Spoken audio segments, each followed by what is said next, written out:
본문이 짧기도 하고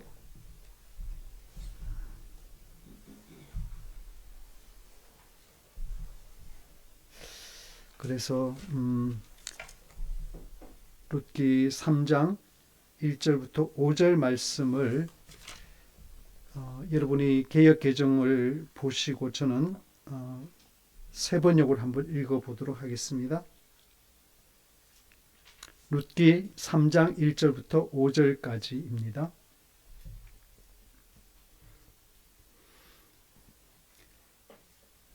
시어머니 나오미가 룻에게 말하였다.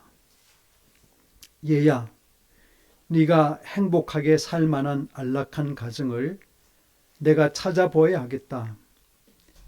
생각하여 보렴. 우리의 친족 가운데에 보아스라는 사람이 있지 아니하냐. 네가 요즘 그 집 여자들과 함께 일하고 있다. 잘 들어보아라. 오늘 밤에 그가 타작 마당에서 보리를 까부를 것이다. 너는 목욕을 하고 향수를 바르고 고운 옷으로 몸을 단장하고서 타작 마당으로 내려가거라. 그 사람이 먹고 마시기를 마칠 때까지 너는 그가 눈치채지 못하도록 조심하여야 한다. 그가 잠자리에 들 때에 너는 그가 눕는 자리를 잘 보아두었다가 다가가서 그의 발치를 들치고 누워라. 그러면 그가 너의 할 일을 일러줄 것이다. 룻이 시어머니에게 대답하였다. 어머니께서 일러주신 대로 다 하겠습니다. 아멘. 네, 날이 밤에도 따뜻해졌다가 또 어떤 때는 서리가 내리기도 하고요. 저희들이 이번에 여행에 돌아온 주일날 피곤해서 잠이 들었는데 새벽에 개구리 소리가 개굴개굴 소리가 나서 제가 피곤한데도 그 새벽 3시인가 잠을 깼더랬습니다. 이 논에서 이제 개구리들이 나와서 이제 여름을 맞이할 준비를 하고 있는데 근데 고구인 월요일날 다시 서리가 세게 내려서 참 우리가 참 다양한 그런 시즌을 맞고 있구나 그런 생각합니다. 지난 수요일날 2장 후반부 말씀에서 마라에서 나오미로라는 제목으로 말씀을 전했습니다. 오늘은 이제 3막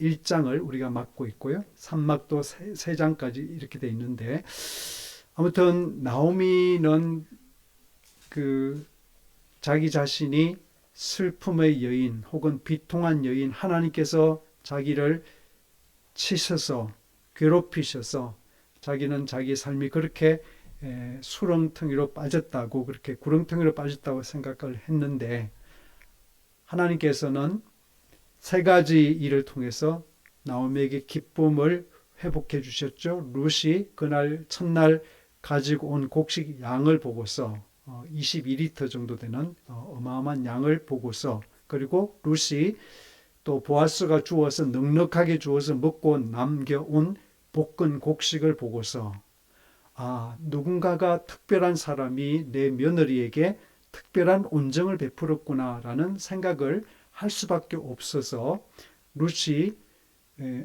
물어봤습니다. 대체 오늘 누구 집에서 이렇게 좋은 그런 대접을 받았느냐고 물어보니까 제가 오늘 일한 집 밭의 주인 이름은 보아스라고 하대요 라고 대답을 해서 그래서 나오미가 깜짝 놀랐습니다.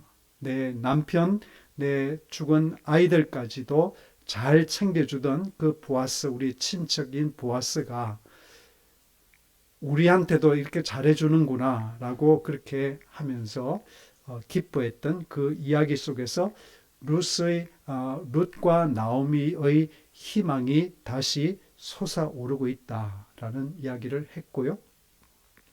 이방에서 온 며느리를 생면부지의 사람들 속에 보내놓고 시어머니 나오미는 얼마나 하루 종일 그 며느리가 도대체 어디에 갔으며 어떤 경험을 하며 혹시라도 힘든 그런 일을 당하지 않을까 그런 걱정을 하면서 기도를 했을 텐데 그 시어머니가 딸처럼 여기던 룻을 향한 그 기도가 바로 보아스와의 만남, 보아스의 친절함, 보아스와의 그 풍성한 그 어떤 호의 같은 그런 걸 통해서 응답되었다는 사실을 우리가 생각하면서 영국의 감리교회 기도문을 우리가 살펴봤습니다. 오늘 내가 살아가는 것이 누군가 드린 기도의 응답이 되게 하옵소서라는 그 기도가 이렇게 이루어졌다고 말씀을 드렸습니다. 오늘 이 본문을 이해하기 전에 조금 우리가 이해해야 되는 부분이 있는데요. 이미 조금은 언급했습니다만 우리 오늘 레위기 25장 말씀 잠깐 가보시겠습니다. 레위기 25장 23절 한 절만 살펴보겠습니다. 레위기 25장 23절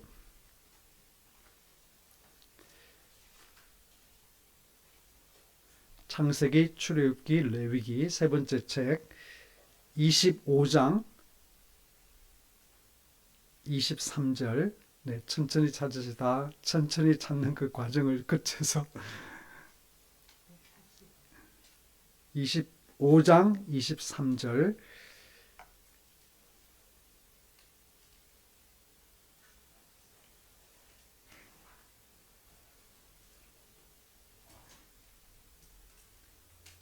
같이 보시겠습니다. 23절 시작. 토지를 영구히 팔지 말 것은 토지는 다 내 것임이니라. 너희는 거류민이요 동거하는 자로서 나와 함께 있느니라. 자, 조금 더 이해를 돕기 위해서 세 번역을 봅니다. 땅을 아주 팔지는 못한다. 땅은 나의 것이다. 너희는 다만 나그네이며 나에게 와서 사는 임시 거주자일 뿐이다 라고 말씀하고요. 그 뒤에 보면 쭉 이제 기업 무르기에 대한 이야기 또 수원법에 대한 그런 이야기를 하고 있는데 한마디로 이 말씀을 좀 풀면 땅은 사유화될 수 없는 것이다 라는 것입니다. 우리가 뭐 전화기를 내 것으로 사서 이거를 전화기가 죽을 때까지 폐기될 때까지 우리가 그걸 쓰다가 버릴 수 있습니다. 그거는 사유화가 가능합니다.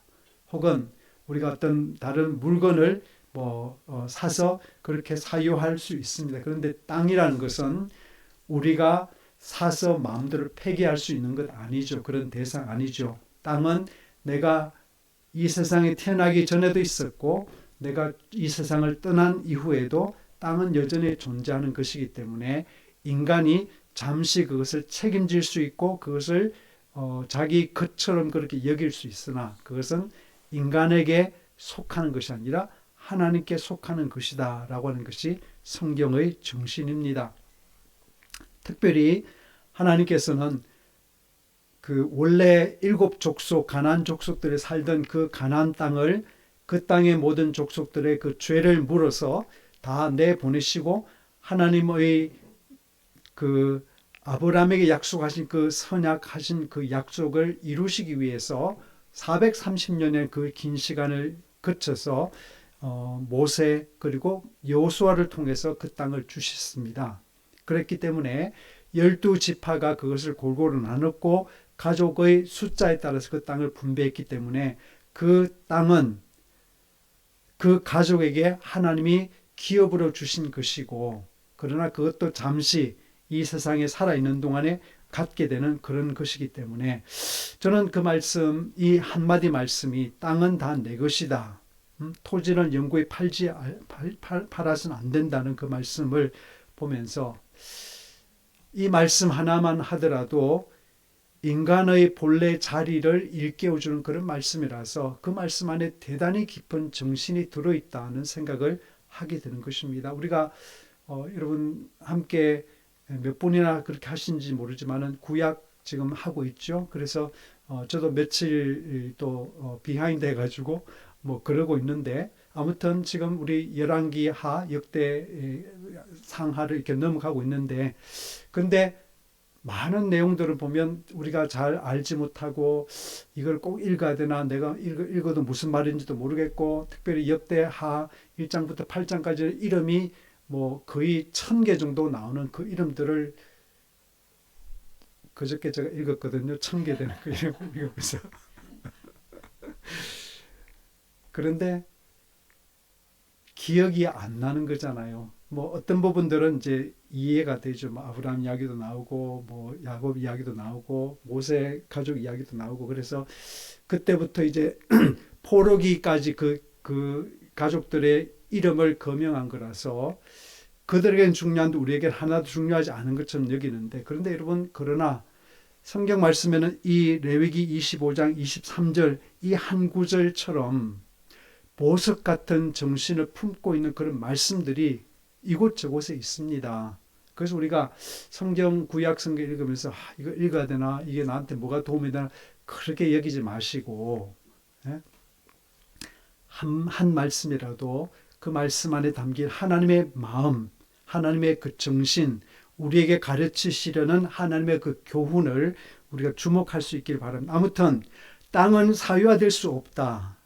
우리 모든 인간은 하나님이 주신 시간과 공간 안에서 잠시 거주하는 나그네고 객일 뿐이다 라는 사실을 하나님은 분명히 말씀하고 계십니다. 그런데 타락은 뭐냐 하면 이 세상에서 잠시 객으로 살아가면서 또 우리에게 주어진 잠시 우리에게 빌려주신 그 땅이라는 것을 마치 내가 영원히 내 것으로 만들 수 있을 것처럼 여기고 그거를 뭐 사재기하고 하여튼 그런 식으로 살아가는 우리 인간에게 참된 자유가 없는 것이죠. 땅은 소유할 수 없다는 그 말씀이 얼마나 우리를 자유하게 하는지 모릅니다.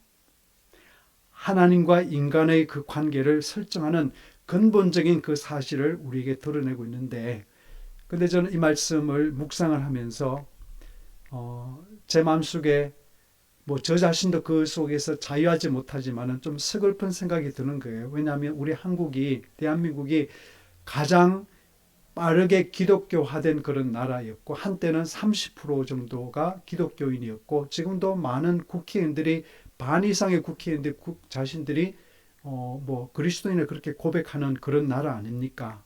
그런 나라 대한민국이 가장 땅과 아파트라는 투기가 심해서 부동산 공화국이라는 그런 오명을 가지고 있잖아요. 그리고 빈부격차가 점점 더 심각하게 벌어지는 그런 나라라는 사실은 많은 우리 기독교인들이 레위기 25장 23절 한 절에서 말씀하시는 하나님의 그 정신을 성경의 근본 정신을 모르고 살아간다는 그런 뼈아픈 지적이 아닐까 뭐 그런 생각을 하는 것입니다. 아무튼 하나님께서 그 뒤에 레위기 25장 23절 이후에 보면 두 가지를 말씀하십니다. 그러니까 땅이 한 사람에게 영원히 소속될 수 없고 그 땅은 다 하나님의 것이다 라는 그 말씀을 하시고는 두 가지 제도를 말씀 하나는 기업 무르기라는 제도를 말씀하십니다.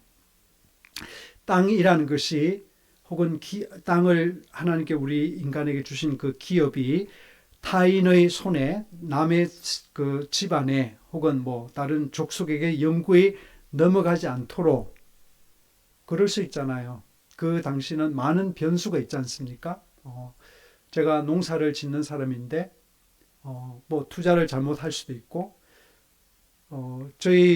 제가 농사하는 그 땅은 물을 댈 수 없어가지고 가뭄이 조금 들었을 때 그냥 농사 왕창 망할 수도 있고 제가 또 뭐 다쳐가지고 농사를 지을 수도 없는 그런 상황이 될 수도 있고 혹은 수확한 것을 누군가가 와서 도적질해 갈 수도 있고 강도당할 수도 있고 하여튼 그런 많은 변수 속에서 내가 가난에 빠질 수 있다 이 말이에요. 그러면 어떻게 해야 되겠습니까? 먹고 살기 위해서 내 땅을 팔 수밖에 없는 상황이 되죠. 그런데 그런 상황이 닥칠 때는 성경 말씀은 그 뒤에 레위기 25장 뒤에서 뭐라 그런가 하면 가까운 친척이 그 땅을 사줘라 라고 합니다. 그래서 그 사람이 먹고 살 수 있도록 배려하라는 것이지요. 그럴 형편이 못 되면 어떻게 되는가? 땅을 누군가에게 완전히 팔았을 때에는 희년이라는 제도가 있습니다. 49년이 지나고 50년째 되면 그 팔았던 그 땅이 다시 원주인에게 돌아오는 귀속되는 그 제도를 희년 제도라 그러는데 하나님께서 그 말씀을 하시는 것이에요. 네. 그래서 가난했기 때문에 판 땅이라도 그것이 산자의 손에 영원히 기업이 되지 않는 것은 가난하게 된 그 사람에게도 다시 삶의 기회를 주라는 것이고요. 그 희년 제도, 기업 무르는 제도를 뒷받침하기 위해서 하나님께 말씀하신 또 하나의 제도가 있는데 그게 바로 수혼법이죠. 수혼법. 그건 뭐냐면 여자에게는 토지 소유권이 없습니다. 그 당시. 그래서 한 가족의 기업을 지키기 위해서는 남자가 필요합니다. 아들이 필요합니다. 남편이 필요합니다. 그래서 그런데 가령 예를 들어서 결혼했는데 큰형이 아들을 낳지 못하고 죽었어요. 그러면 그 기업은 누구에게로 갑니까? 동생한테 갈 수밖에 없죠. 그런데 그런 일을 방지하기 위해서 하나님께서는 그런 경우가 생기면 형수에게 동생이 혹은 아들을 낳지 못하고 죽은 그 동생을 대신해 형님이 그렇게 할 수도 있고, 그래서 그 여자를 취해서 그에게 아들을 낳아주고 그 아들을 길러서 그 아들은 자기 자식으로 등록되는 것이 아니라 죽은 사람을 대신해서 기업을 이어가는, 그렇죠? 그래서 그 가게가 몰락하지 않도록 하나님께서 배려를 하시는 것이지요. 네. 자, 그래서 여기서 이제 중요한 전제는 뭐냐면 그거를 할 수 있는 능력이 있어야 되고 그리고 자원하는 마음이 있어야 된다라는 것입니다. 저는 이 제도를 보면서 그런 생각을 하는 거예요. 하나님께서는 이스라엘 백성들의 개개인의 그 능력 차이를 인정하신다. 그거 존재한다는 거 알고 있습니다. 그렇지만은 하나님께서는 적어도 이스라엘 백성들의 모든 사람들이 당신 앞에 동등하고 소중하게 살 권리를 보장하기를 원하시는구나 라는 사실을 생각합니다.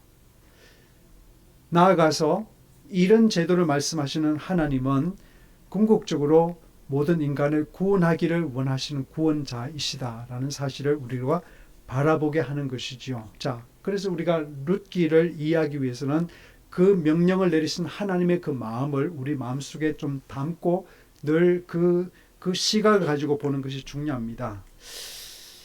오늘 이 본문에서 첫 절에 보니까 이렇게 말씀하고 있어요. 룻의 시어머니 나오미가 그에게 이르되라고 되어 있습니다. 룻의 시어머니 나오미가, 여러분 눈치를 채셨는지 모르지만은 시어머니라는 말이 처음 나옵니다. 우리는 그 관계를 설명하기 위해서 시어머니의 말을 많이 썼지만 이 본문에서 처음으로 나옵니다. 그냥 나오미라 나오고 그렇게 했어요. 근데 시어머니라는 말이 처음 나옵니다. 지금까지는 1장과 2장에서는 상당히 소극적이던 나오미가 2장에서 특별히 그랬죠.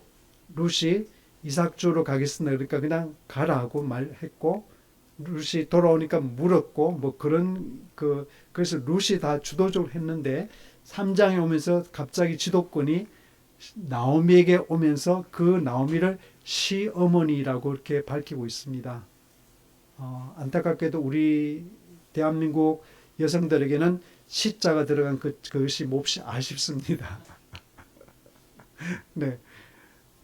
시집살이가 하도 고돼서 시자 들어간 시금치도 싫다고 그런 분들 우리 대한민국인데요. 네. 아무튼 시어머니가 나오미가 말을 하죠. 너를 위하여 안식할 곳을 구해야 되지 않겠느냐. 안식할 곳이라는 것은 보금자리라는 뜻이고 안식처라는 그런 뜻이고 이것은 결국은 과부된 사람에게 안식처 혹은 보금자리라는 것은 남편을 만나서 새 가정을 꾸리고 그 남편의 그늘 아래서 드디어 얻게 되는 어떤 그런 안정, 그런 어떤 보호, 든든함 그런 걸 이야기하는 것이죠. 그렇지 않으면 젊은 과부들의 운명이란 룻에게서 보는 것처럼 값싼 노동을 해야 됩니다. 그러니까 이삭 줍기라 그것은 그냥 노동 값싼 대가는 그만큼 주운 만큼 대가가 주어지는 것이 누군가 그에게 페이를 하는 거 아니지 않습니까? 그래서 값싼 노역에 시달려야 되고 과부이기 때문에 사람들의 멸시를 받아야 되고, 그리고 특별히 젊은 과부의 경우에는 남자들의 헛된 관심에 놀아나는 그런 방종의 위험에 빠질 수 있죠. 남자가 관심이 있어가지고 성적으로 이렇게 뭐 유혹을 하거나 그러면 뭐 그렇게 그게 휩쓸려가지고 방종할 수 있는 그런 위험이 있는 것이 젊은 과부가 처한 그런 운명, 위험이었습니다. 그런데 나오미의 관심은 자세히 보세요. 얘야, 네가 행복하게 살 만한 안락한 가정을 내가 찾아보아야 하겠다라고 말을 하면서, 나오미의 관심은 아까 그 레위기에 설명한 것처럼 기업 무르기를 통해서 나오미 자신이 끊긴 그 대를 이어받겠다 그런 말은 아닙니다. 자신의 노후를 보장받고 싶은 그런 마음으로 하는 것 아니라, 단지 나오미는 며느리가 행복한 새 출발을 했으면 좋겠다, 평화롭게 살아갔으면 좋겠다는 그 마음 하나를 품고서 이 말을 지금 꺼내고 있는 거예요. 룻기 1장 9절에 보면 두 며느리들이 따라 나설 때에 이렇게 말하죠. 너희가 각각 새 남편을 만나 행복한 가정을 이루도록 주님께서 돌봐주시기를 바란다라고 그렇게 말을 합니다. 그렇죠? 그래서 나오미는 이미 한 번 모압 땅에 있을 때 자기 마음을 비웠습니다. 며느리들이 같이 가면 자기는 편하겠죠. 며느리들에게 아무런 보장할 수 없지만은, 그러나 적어도 자기를 위해서 따라 나서는 그 며느리들이 있으니까 기댈 언덕이 있는 거잖아요. 근데 나오미는 그렇게 하지 않았습니다. 그 자부들의 행복을 위해서 자기를 비우고 자기 길을 가라고 그렇게 간곡하게 권했습니다. 다시 이곳에서도 나오미는 그 룻에게 행복한 가정의 출발을 위해서 자기를 비우는 행위를 하고 있다는 것입니다. 김기석 목사님이 한 이야기인데요. 그리스도인으로 살아간다는 것은 종교 행위를 열심히 한다는 것보다, 우리가 뭐 성경을 10독을 했다, 100독을 했다 그런 분도 봤고요.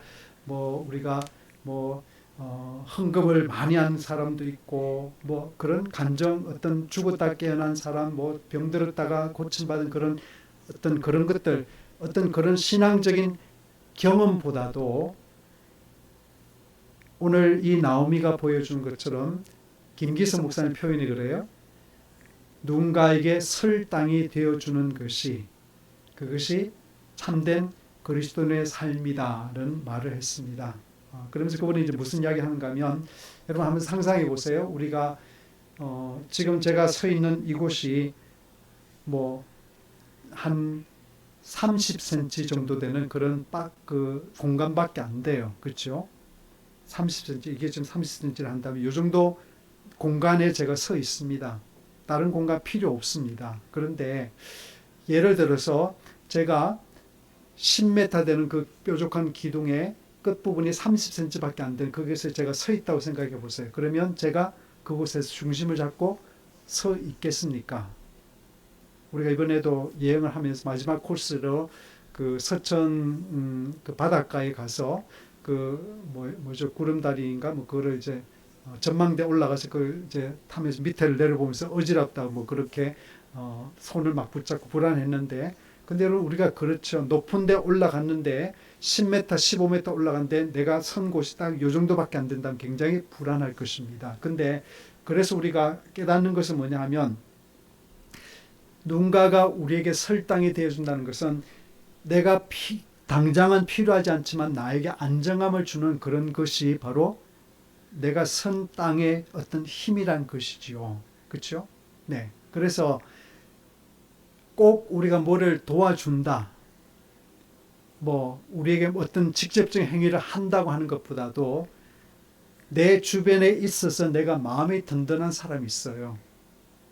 그분이 계시기 때문에 내 마음속에 허전함이 없는 사람, 그분이 계시기 때문에 내 마음이 따뜻해지고 내가 그래도 같이 하루하루를 살아갈 수 있는 그런 힘이 되는 사람이 바로 설당이 되는 사람이죠. 그 사람이 나에게 뭐를 해 주어서 뭐 꼭 나에게 무슨 말을 해줘서 그런 것이 아니라 그냥 그저 있는 것 자체만으로 해도 나에게 그런 힘이 되는 그런 존재가 있는데 그것이 바로 그리스도인이어야 된다. 뭐 그런 이야기를 하는 것입니다. 설당이 되는 것, 비빌 언덕이 되는 것. 그래서 저는 나오미가 룻에게 지금 룻이 나오미는 끝까지 죽을 때까지 그 자부를 옆에 붙잡고 있으면 이삭 죽기라도 하니까 그렇죠. 고생은 되겠지만은 자기 노후 대책이 될 수 있습니다. 그런데 나오미 생각은 내가 이렇게 내 한 젊은 여인의 인생을 이렇게 과부로 방치할 수 없다는 생각을 하는 것이죠. 그래서 내가 혼자 살더라도 내 며느리 룻에게는 새로운 가정이 필요하다. 보금자리가 필요하다고 생각하면서 설당이 되어주는 것이죠. 네. 그러면서 이제 보아스 이야기를 꺼냅니다. 보아스 이야기를 하면서 위험한 제안을 합니다. 수확을 하고 있는데 수확이 끝나면 그 당시 타작법은 그랬어요. 저도 어릴 때 논에서 벼를 베가지고 그거를 이제 다 이렇게 묶음을 해가지고 그거를 이제 쌌습니다. 쌌고는 비가 오기 전에 거기에 그 타작기가 있어요. 옛날에는 그 발로 이렇게 밟아가지고 이렇게 큰 원통 같은 것이 있고 거기에 이렇게 뾰족뾰족한 쇠붙이가 붙어 있어가지고 거기에 이제 그거를 이렇게 일꾼들이 이제 대고 있으면 그걸 부딪히면서 그게 이제 떨어지는 것이죠. 그랬는데 옛날에는 성서시대는 그런 거 없었습니다. 성서시대 어떻게 했는가 하면 평평한 땅에 수확한 곡식을 다 펴놓습니다. 그리고는 노새라든지 뭐 말이라든지 짐승들이 그거를 밟게 하는 거예요. 계속해서. 그러면서 이게 떨어지겠죠. 혹은 뭐 도리깨 같은 그런 걸 할 수 있었습니다. 도리깨로 그거를, 여러분 도리깨 아세요? 네, 반갑습니다. 도리깨질을 해서 아무튼 충격을 줘가지고 이삭이 금불에서 떨어지게 만들죠. 근데 그걸 다 끝나고 나면 금불을 걷어내지만 지푸라기 다 걷어내지만은 그것에 껍질 같은 그런 것들이 다 붙어 있잖아요. 그래서 바람이 불 때 저희 시골에서 풍구라 그러는데요. 일부러 인공적 바람이 일으키는 그런 걸 이용하기도 했지만 이렇게 막 돌려가지고 바람이 일으키면 그게 누군가 이제 그걸 부으면 곡식은 밑에 바로 떨어지고 쭉정이들은 다 이제 바람에 밀려가서 뭐 그런 과정을 거치지 않습니까? 근데 여기에 보면 지중해에서 바람이 일어나는 그 시점은 오후 5시래요. 그래서 늦게까지 그 타작을 할 수밖에 없는 거예요. 그걸 까부는 작업이라 그러는데 그래서 일꾼들은 늦게까지 일을 해서 그거를 다 까불리고 나면 만들어진 그 곡식을 또 지켜야 되잖아요. 지키기 위해서 시원한 그 야외에서 밤을 지내기가 일쑤였다라고 하는 것이 그 시대의 풍광이었습니다. 나오미는 그걸 알고 있었습니다. 오늘 타작마당에 가면 분명히 보아스는 주인으로서 이 경사스러운 그 일에 와 있을 테고 일꾼들을 격려하기 위해서 그들에게 회식을 베풀 거고 그러나 기분이 좋아서 아마 어딘가 누워서 잠을 잘 텐데 룻에게 몇 가지 일을 시킵니다. 목욕해라. 여러분 목욕하는 것이 우리는 우리 김한순 성도님이 하루에 2번씩 샤워를 하신다 그래서 강적이라 저도 그 정도 못하는데 머리를 감으신다고. 네. 근데 물이 귀한 중동이잖아요. 그래서 저는 잘 모릅니다. 얼마나 자주 샤워를 했는지 잘 모르겠어요. 아무튼 물이 귀한 중동에서 목욕을 하는 그 행위 자체만 해도 특별한 준비를 뜻하는 것이고 저 어릴 때 시골에서 저희 집이 큰 대문집이어서 다른 집에는 없었습니다. 목욕탕이 없었어요. 근데 저희 집은 샘 옆에다가 조그만 그 집을 짓고는 거기다가 큰 솥단지를 걸었습니다. 그 밑에 이제 군부를 떼죠. 그러면 몇 시간 동안 장작을 떼면 이제 저희 엄마 그리고 저희 그 형제들 넷이 다 들어갈 수 있을 만큼 되는 큰 그 뜨거운 그 탕 안에 들어가서 엄마가 저희들 이제 등을 벗겨주고 이렇게 씻어주고 했던 그런 기억이 있습니다. 할아버지 할머니 뭔지 아시고 깜깜한데 아무것도 안 보이니까 뭐 때가 있는지 잘 모릅니다. 그렇게 이제 했던 그 기억이 있는데 그러니까 한 겨울에 한 달에 한 번씩 했나 모르겠어요. 네. 네. 그렇게 살았는데 기름을 바르라. 향기를 내게 하는 그런 올리브유를 발라서 몸을 치장하는 것이죠. 그리고 의복을 입으라는 그 말은 아니 의복을 안 입고 살았나? 뭐 그럴 수도 있잖아요. 근데 여기서 의복을 입으라는 것은 뭐냐면 룻은 과부로서 과부를 표하는 그런 의복이 따로 있었습니다. 그래서 룻이 과부임을 표시하는 그 옷을 벗고서 좋은 옷을 입으란 말이에요. 일반인의 옷을 입어서 그래서 이렇게 이제 치장하라고 하는 것인데 제 생각에는 이 룻이 남편과의 결혼식 할 때 그 모습을 연상시키는 것이죠. 정확하게 사실 이것은 결혼식하고 관계가 된 그런 일입니다. 그러니까 목욕하고 기름 바르고 옷을 입는다는 것이 그런 일이죠. 그래서 아마도 룻에게 이만큼 자기를 치장한 것은 결혼식 이후에 처음이 아니었을까는 생각을 하는 것입니다. 그리고 네 번째 시킨 것이 뭐냐면 먼 곳에서 보아스가 어디에 눕는지를 보고 있다가 사람들에게 들키지 말고 어둠의 내린 틈을 타서 보아스가 잠이 들면 살며시 그에게 가가서 그의 발치를 들치고 누우라고 되어 있습니다. 그의 발치 이불을 들고 거기 누우라고. 제가 가진 개역 성경에는 이불이란 말이 조그만 말로 나왔어요. 여러분 그렇게 돼 있습니까? 똑같이 나와 있어요. 네, 근데 제 개역 성경에는 이불이란 말이 조그맣게 나왔는데 그거는 삽입이란 말이에요. 해석이란 말입니다. 여기서 우리가 조금 조심스러운 그런 이야기인데 성적인 뉘앙스가 있습니다. 그래서 그의 발치를 들치고, 그러니까 발치를 들치다는 말이 발을 들치다, uncover his feet이라고 그렇게 되어 있거든요. 그래서 우리나라에도 그런 말이 있지만은 남녀의 음부를 이야기할 때도 발이란 말을 쓸 때가 있습니다. 그래서 성경에서도 그 말을 썼어요. 그래서 옷을 하체를 벗기란 그런 말일 수도 있습니다. 그런 말일 수도 있는데 아무튼 이 저자는 그러니까 여러분 그 라틴어는 로마의 언어잖아요. 라틴어는 의학이라든지 법학에 대단히 공헌한 그런 언어입니다. 그래서 라틴어는 의학이나 법학에 공헌했기 때문에 굉장히 정확합니다. 뜻이 정확해요. 근데 히브리어는 시적인 언어입니다. 종교적인 언어이고 그래서 중의적인 그런 언어가 굉장히 그 뜻이 많이 있습니다. 그래서 이렇게도 해석할 수 있고 저렇게도 해석할 수 있는 그런 부분이 많이 있는 것이 히브리어의 특색인데 라틴어는 그 반대이죠. 아무튼 발치를 들치고 uncover his feet 이란 그 말은 다리 밑에 내 몸을 넣으라는 그런 말도 있고 어떤 성적인 어떤 그런 걸 의미할 수도 있는데 근데 이 정황상 아직도 결혼식을 안 했고 보아스의 뜻을 모르는 그 상황에서 시어머니 나오미가 룻에게 제의하는 것은 동침을 한다기보다는 보아스에게 너와 나의 뜻을 적극적이고 구체적으로 전달해라고 하는 그런 말로 저는 들립니다.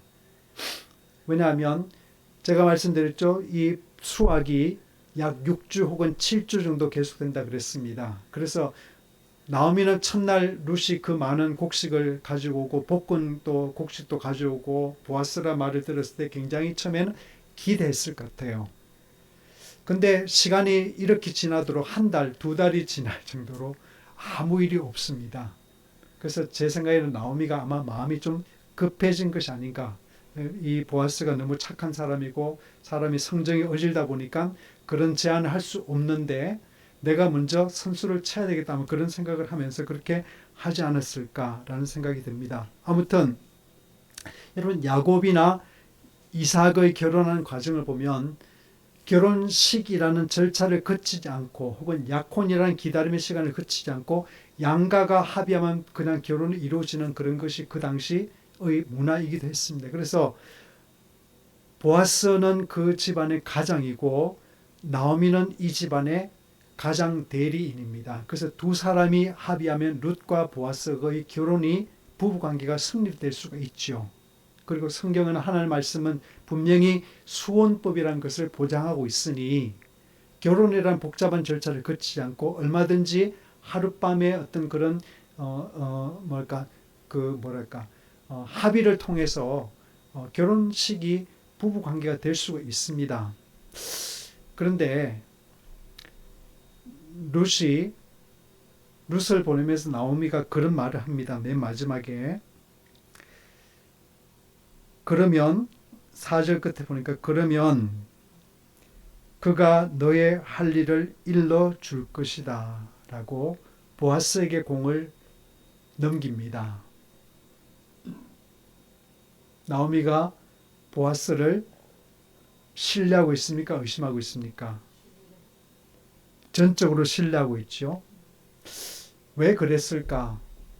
도대체 나오미는 어떤 것 때문에 보아스를 기대를 하고 이렇게 그가 할 일을 나머지 할 일을 할 것이다 라고 하면서 그 며느리를 보낼 수 있었을까를 생각해 보면 몇 가지 볼 수 있는데, 첫 번째는 추수 기간 동안에 룻과 보아스의 그 관계를 생각할 때 관계가 첫 단추부터 좋았죠. 그렇죠? 그래서 주의 깊게 아마 며느리로서 시어머니가 살폈을 것이고, 두 번째는 룻에게 보아스는 상당히 호의와 찬사를 표시했습니다. 그 말은 룻에게 듣기 좋은 말로 했다는 것이 아니라 룻을 정당하게 어떤 그냥 외국에서 온 그런 그 힘없는 과부로 아무것도 아닌 그런 존재를 취급하지 않고 그 여인을 참 좋은 그런 성숙한 여인으로 상당히 높여준 그런 모습을 우리가 보죠. 그래서 나오미는 보아스가 분명히 내 며느리에게 호의와 관심이 있다는 사실을 알았고요. 세 번째는 보아스 자신은 그럼에도 불구하고 함부로 행동하는 그런 사람 가벼운 사람 아니었습니다. 어떤 사람은 존재가 가벼워 보이는 사람이 있죠. 좀 촐랑거린다 그럴까요? 좀 있는 것을 막 그냥 드러내려고 그러고 뭐 그러는 자기 자랑에 심한 그런 분들을 보면 존재가 가벼워 보이는데 보아스는 그런 사람 아니었습니다. 유력하고 덕망이 있는 그런 사람으로서 신중하게 행동하는 그런 사람이었습니다. 그래서 이제는 나오미가 룻을 보내면서 룻이 그 네 가지 행동을 하고 나머지 어떤 결과가 주어지는지 그 모든 것은 다 보아스에게 달려있다는 사실이죠. 그래서 제가 볼 때는 나오미가 룻을 믿었듯이 이 나오미는 보아스도 믿고 있다라는 사실을 우리가 보게 됩니다. 근데 나중에 우리가 살펴보겠지만은 이 나오미 가족에게는 더 친한 가까운 친족이 있었죠. 아마 뭐 예를 들어 보아스는 6촌 정도 된다면 나오미에게는 4촌 혹은 5촌 정도 되는 그런 촌수에 가까운 그런 친족이 있었을 건데 왜 나오미가 그 친족에게 더 가까운 친족에 먼저 그 대시를 하지 않고 보아스에게 이렇게 했을까? 저는 그렇게 생각합니다. 나오미는 이 두 사람을 놓고 저울질 했을 거 아니에요. 분명히 이 사람이 예스하면 분명히 보아스는 자리를 잃을 텐데 그 경우수를 생각해서 보아스에게 인격이 있고 보아스는 룻을 트러스트하는 사람이고 관심을 보이는 그런 사람이니까 보아스에게 우선권을 주면 보아스는 아마도 주도적으로 신속하게 그리고 지혜롭게 일을 처리할 수 있지 않을까라는 생각을 결론을 내리지 않았을까 생각합니다. 그런데 놀랍게도 3장 5절에 보니까 룻의 반응이 룻이 시어머니에게 이르되 어머니의 말씀대로 내가 다 행하리이다 라고 대답합니다. 여러분 이 말이 쉬웠을까요? 어려웠을까요? 여러분 그 입장이 되어 생각해 보십시오. 룻의 입장에서 시어머니한테 그런 말을 들었다고 생각해 보십시오. 여러분 쉽게 그렇게 제가 그렇게 하겠습니다 라고 응할 수 있겠습니까?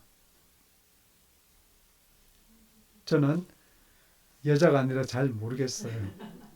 이런 표정이 애매한 표정이 제가 읽을 수가 없는데, 네, 이 시간 비대면 참여하는 분들께도 한번 제가 여쭤봅니다. 루시 이렇게 한마디로 대답하죠. Yes, I will do 라고 이렇게 말을 하지만 이 대답이 간단하고 쉬운 대답이었을까? 왜냐하면 몇 가지 위험 요소가 있잖아요. 일이 잘못될 수 있는 그런 요소가 있습니다.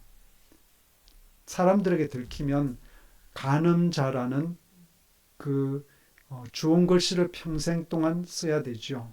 간음자라는 것.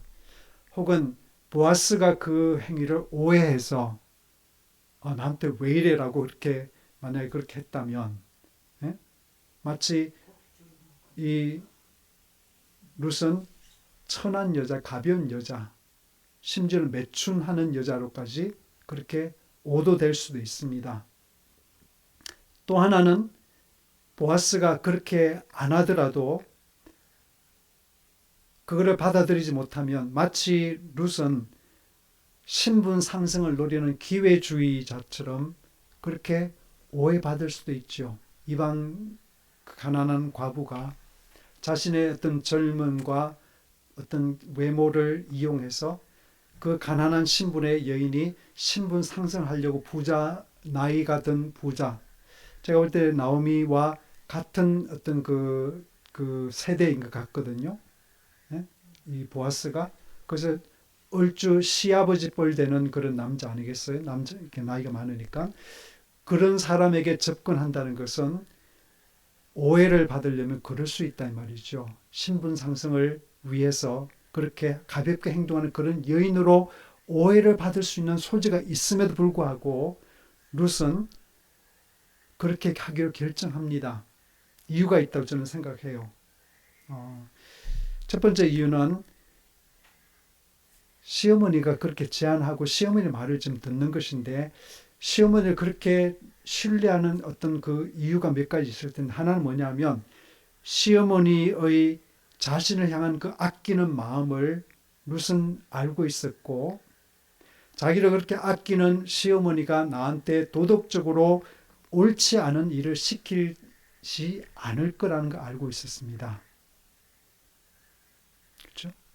두 번째는 시어머니가 자신을 향한 애정, 지금까지 같이 살아오면서 시어머니가 나를 정말로 사랑한다는 걸 알고 있었겠죠. 애정을 믿었고 자기가 그 말에 순종할 때 부당한 위험에 빠지지 않을 것을 그는 신뢰했습니다. 그런데 여전히 일이 잘못될 수 있는 위험이 있죠.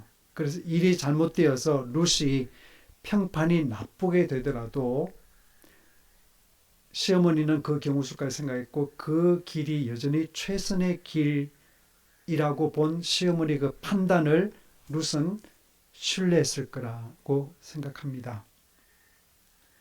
네 번째는 보아스의 성품과 행동에 대해서 시어머니의 평가가 맞다고 신뢰했을 것 같아요. 그래서 이 룻이 어머니 말씀대로 하겠습니다라는 그 대답은 마치 오랜 뒤에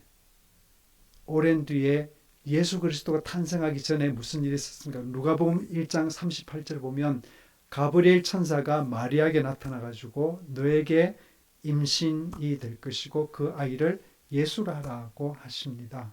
근데 마리아 그러죠. 저는 사내를 알지 못하는데 어떻게 제가 임신하겠습니까? 라고 하니까 성령이 너를 덮을 것이고 그 아이는 성령으로 잉태된 아이일 거다. 그렇게 이제 말씀하시죠. 그러니까 마리아가 최종적으로 뭐라고 이야기합니까? 주의 계집종이오니 말씀대로 내게 이루어지이다 라고 그렇게 대답하죠. 그래서 저는 마리아의 그 대답이 룻의 대답을 상기시키는 그런 면에서 룻은 마리아에게 모범이 되는 그런 사람이다 라고 생각하는 것입니다. 그래서 저자는 아까 제가 말씀드린 것처럼 히브리인들이 듣기에는 굉장히 성적인 뉘앙스가 있는 오해가 될 수 있는 그런 부분을 아주 위험하고 아슬아슬한 그런 행동을 묘사하면서 충분히 그런 일이 사고가 일어날 수도 있죠. 보아스가 또 남자이니까 또 생각 외에 뜻밖의 행동을 할 수도 있습니다. 그런데 우리가 뒤에서 이제 알게 되는 것처럼 보아스와 룻은 끝까지 그들이 선택한 의롭고 깨끗한 그 선택을 통해서 하나님을 믿는 인간이 얼마나 고귀하고 아름다울 수 있을지. 룻기에는 기적이란 게 없습니다. 그렇죠? 기적이 없어요. 다 그냥 인간이 하는 그 일들이 평범한 일 속에 일어나는 그런 일들인데 기적을 동행하지 않고도 인간은 하나님이 하신 일에 참여할 수 있고 동참할 수 있다는 사실을 이렇게 우리에게 제시한다라고 생각하는 것입니다. 마지막으로 한 가지 짚고 넘어가고 싶은 것은 여러분 영감이라는 말 아시죠? 영감을 받았다. 영감을 우리가 영어로 inspiration이라고 그렇게 이야기하는데 inspiration이었는데 라틴에서 inspiriare라는 그 말에서 나왔습니다. in이라는 말은 안으로라는 말이고요. 그 다음에 spirare라는 그 말은 spirare라는 말은 우리가 그 성령을 그릴 때 Holy Spirit이라고 그럽니다. 그 spirare라는 것은 숨쉬다는 뜻이에요. 아주 그냥 평범한 말로 숨쉬다. 그래서 inspirare라는 말, 영감이란 말이 나온 그 말은 숨결이 내 안으로 불어넣어지는 것을 이야기하는 것입니다. 영감을 받는다는 것은 어떤 특별한 하늘의 숨결이 내 안으로 쑥 들어온다는 그런 말인데 여러분 거꾸로 어떤 외부적인 그 숨이 우리 안에 들어오기 위해서 선제돼야 되는 것이 있습니다. 그것은 뭐냐면 내 속이 비워야 되는 것입니다. 그렇죠? 내 속에 가득 차 있으면 바깥에 숨이 들어올 수가 없죠. 네, 단순한 것, 그렇죠?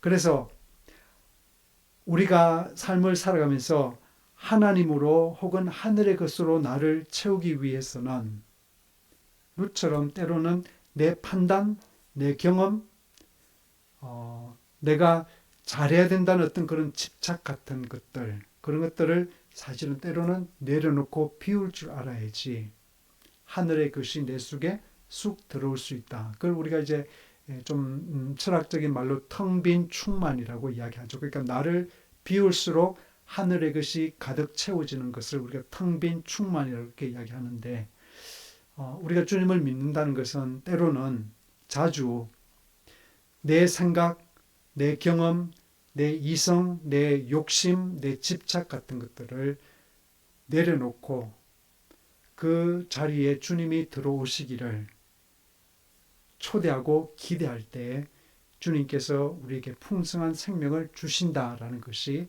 성경이 우리에게 가르치는 그런 교훈이다고 오늘 룻은, 보아스는 그리고 나오미는 우리에게 가르쳐 주고 있습니다.